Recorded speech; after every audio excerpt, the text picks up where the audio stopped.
Hello, my name is Lucas, this is A Bit of Lit, and I'm here to talk about The Message by Mai Jia, the Chinese literary sensation, 5 code breakers, 1 traitor. Okay? It is a novel set in Hangzhou, which is near Shanghai, during the time of Japanese occupation in the early 20th century. And yeah, there are 5 code breakers, and they have to break a code collectively, only to find out that one of them is suspected of being a communist spy who is delivering secret messages so that Zhou Enlai, one of the sort of founding figures of the Communist Party of China, can know what to do, and if he can hold a meeting to get some people to rise up against the Japanese that were occupying the area. And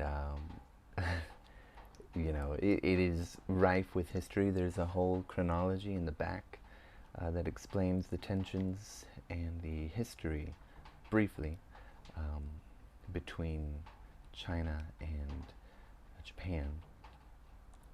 It's not a pretty history. It's quite brutal, in fact.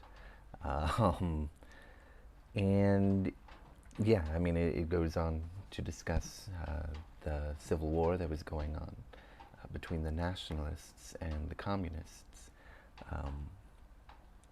and how they sort of banded together in a way against the occupiers, the Japanese.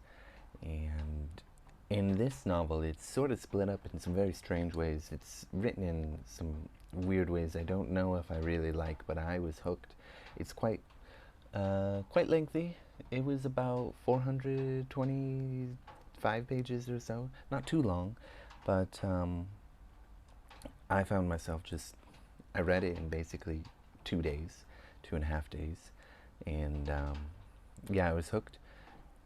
I found the first part very interesting because that's where the bulk of the story takes place, where you learn about these 5 code breakers, and really we only see 2 of them ever really properly believed to be guilty of being a communist spy, but that's all right.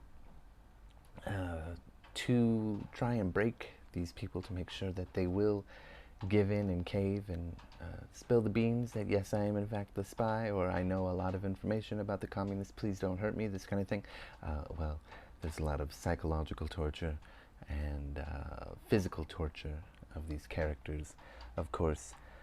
But what is very strange about the way this book is written, for the most part, it is pretty standard in these kind of spy thriller tropes that it's using.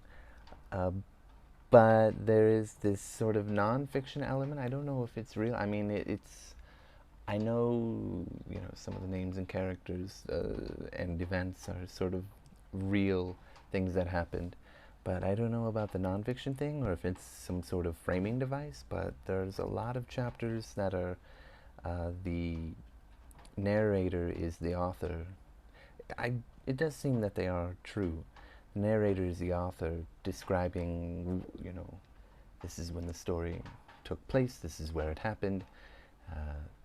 But then once you start part 2, you see that he was about to publish this book, and he found out that one person in particular did not like it, and that is one of the surviving members of the 5 code breakers that cracked the message. And it gets you wondering. He goes to investigate this, and he talks to her because he had previously talked to one of the other people who was more the nephew, this very confusing son of the brother of one of the code breakers. And he had a lot of things to say, but then that's at the end of the first part. And the second part is him going to Taiwan to talk to one of the characters who was actually a nationalist spy, plot twist, um, and their relationship with the communist spy. Because remember, the nationalists and the communists, although they did not get along, they had a common enemy. And at times, not always, certainly there is an event that causes a big stir, a real event that causes a big stir between the nationalists and the communists. That affects the story as well in this book. Um, they end up forming a kind of relationship, though it's not the kind that you might imagine. But it is fraught with tension and intrigue in its own way. So that's good fun. And then there is sort of the epilogue, which breaks into describing some of the side characters.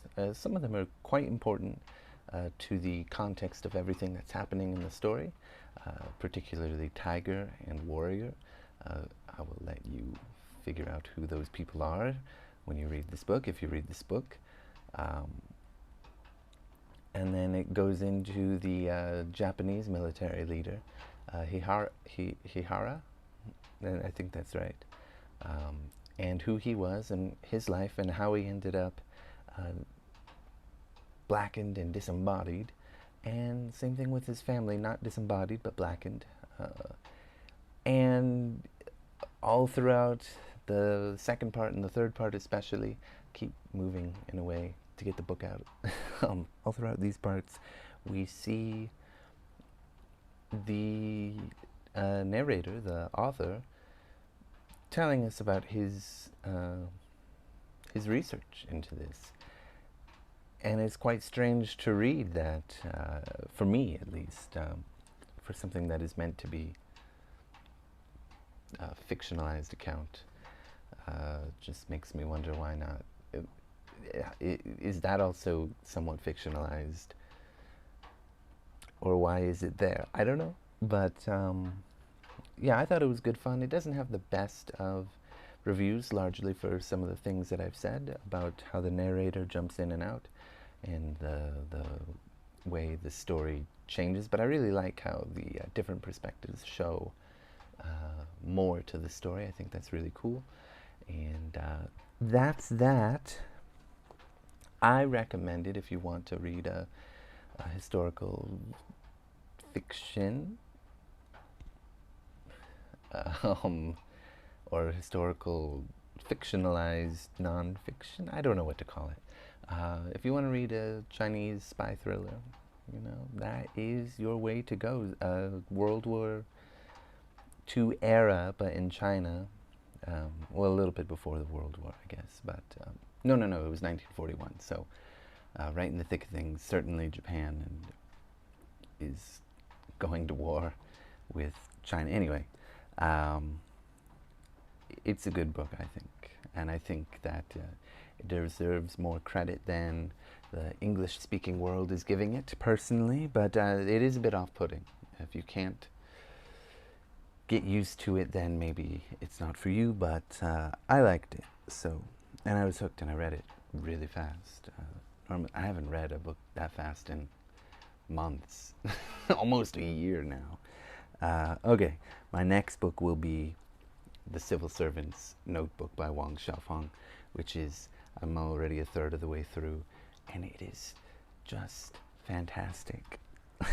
It is amazing.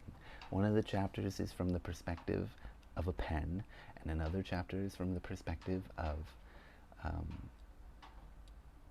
a stapler and staples, and there's some metaphorical ideas going throughout these chapters, and there's just a lot of high tension and drama among the characters, and we'll talk about it next time, so thank you.